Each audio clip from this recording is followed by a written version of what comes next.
Now then, no MP I can think of has been quite so outspoken in his urgent hostility to Theresa May's Brexit plans than the former Deputy Prime Minister and former leader of the Liberal Democrats, Nick Clegg. It looks like a done deal, however. So can the Liberal Democrats and their rump of 9 MPs really make any difference? Nick Clegg, of course, the first thing to say is that at least we have clarity. And I suppose it's not surprising that Theresa May says we can't stay inside the single market, because if the Brexit referendum was heavily about immigration and taking back control over freedom of movement, that means leaving the single market. But at least we have clarity. We have clarity, but it's the wrong kind of clarity. She has made a choice. It's a choice I disagree with, but that's the choice she's made. I don't happen to agree with your characterisation. There's plenty of politicians across the European Union who are now volubly saying that they think there needs to be a change to freedom of movement. So there is scope for a Europe-wide approach to this, which I think would satisfy some of the government's needs. But the choice has been made. But of course, this is now very early days. This is the easy bit where the government sets out its stall. What will now happen is there will be a collision, in my view, possibly quite a painful collision, with reality, with negotiating with 27 governments and parliaments, and also a collision with the contradiction of the government's own position. You can't, for instance, on the one hand, espouse free trade and then yank yourself out of the world's most successful free trading area, the single market. How many other free trade deals you could do with America? No, but just on that, it's very important because this week lots of people say, "Oh, isn't it great that we're going to have this new trade agreement with America?"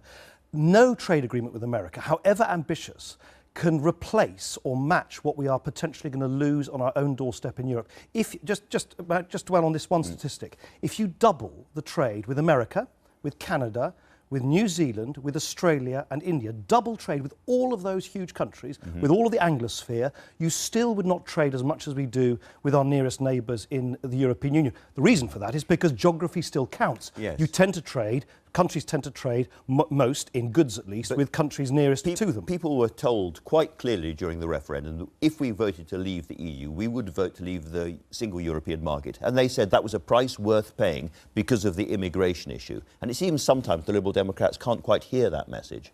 No. My experience is that there are lots and lots of different reasons why people voted Brexit. In my constituency in Sheffield, lots of people told me they were voting against Brussels because they were so fed up with London. One person even told me on the last day, a few hours before the polls opened, that he was voting for Brexit because he wanted to buy a house and he wanted to see house prices come down. Well, so in other words, lots of reasons, and as you know, there was no single manifesto from the Brexiteers saying what they wanted. But look, that's the past. The government has now stated what it wants to do. The one thing I can guarantee you is that what will not happen is that the rest of the European Union will say, oh, well, in that case, you can have your cake and eat it. In other words, there are now two routes. There'll be some choices to be made. No one doubts that. Well, can I just... My question for you, really, however, is, so you're very clear. You hate the whole thing. You wish the vote hadn't happened, and you'd like to reverse it in some way if you could. But how can you actually have any effect on this? You've got 9 MPs. Sure. You may do very well in council by-elections around the country. How can you possibly change anything? I think events will drive a lot of this. So, of course, if the government's plans turn out to be effortlessly agreed by the rest of the European Union and something happens which has never happened before, which is a highly complex free trade agreement is negotiated and signed and sealed and done and dusted within 18 months, then, of course, people like me should have the humility to say we were wrong. Wolfgang Schäuble says this could be done quite quickly, a free trade deal. I don't think even Wolfgang Schäuble thinks that actually what you can do is complete the free trade agreement on the ambition which the Prime Minister has set out. And here's the fundamental contradiction. Whether we like it or not, the single market, the biggest destination of our goods and services, is a marketplace of rules. So even if we're out of it, we will have to abide by those rules. Once I think that becomes clear, the British public, I think, will start having some doubts. Now, at that point, of course... So at that point, what happens? Because we've got the court case this week, which may require the government to take the Article 50 triggering issue to the House of Commons. But at that point, presumably you and the other parties could come together and vote against it. Yes, though I wouldn't hold your breath for any great drama in Parliament at that point, because it is very early. I mean, people like me clearly will take a position that will say that we should have amendments, that there should be another referendum on the deal when that finally transpires. But I think most Conservative MPs will be sort of cajoled to fall into line, and the Labour Party appears to have suffered this catastrophic loss of nerve on the European issue. But I think so as you time won't goes win on, that. Later on in this Parliament, Oh, do yeah. you expect to see a motion put down of no confidence after some business or other decides they're going to move to Europe? Is that how you see it developing? As I say, I think it'll be very much depend on what happens next. My own view is that the government is now in the sort of honeymoon phase. All the unbridled applause and praise from the Brexit press, the Conservative backbenchers who are sort of quite zealous about this are quiescent at the moment. This will change because Theresa May basically has one of two options. She will either have to compromise with the rest of the European Union, which I hope she does in the national interest, but in doing so she will aggravate and annoy a lot of very zealous people in her own party, or she will have to sort of stick with what she's got, dig her heels in, and that will be very bad for the country. She can't compromise on immigration, can she? No, but as I said, there is a lot of...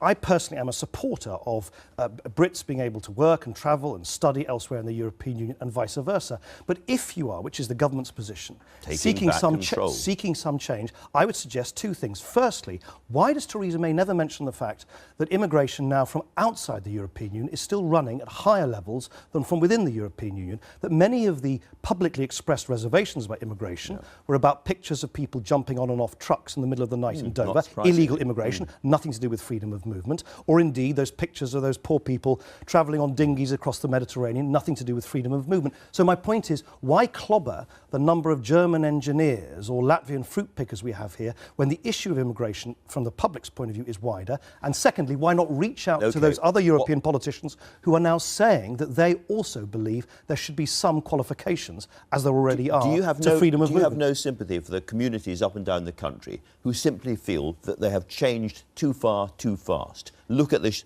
Think of somewhere like Boston, for instance, or Stoke-on-Trent. Vast cultural change very, very quickly. It's not surprising that people are fed up, is it? Yes, and of course I do. Of course I do. And I meet many people in my own Theresa May is listening to those people. No, but just clobbering the number of people who come from within the European Union is not the answer to illegal immigration in the dead of night in Dover, is not the answer to mass refugees crossing the Mediterranean, is not the answer to the fact that more people have come into our country from outside the European Union for the last 40 years. Most of it isn't illegal, of course, and that has been the problem. No. That was behind the Brexit vote.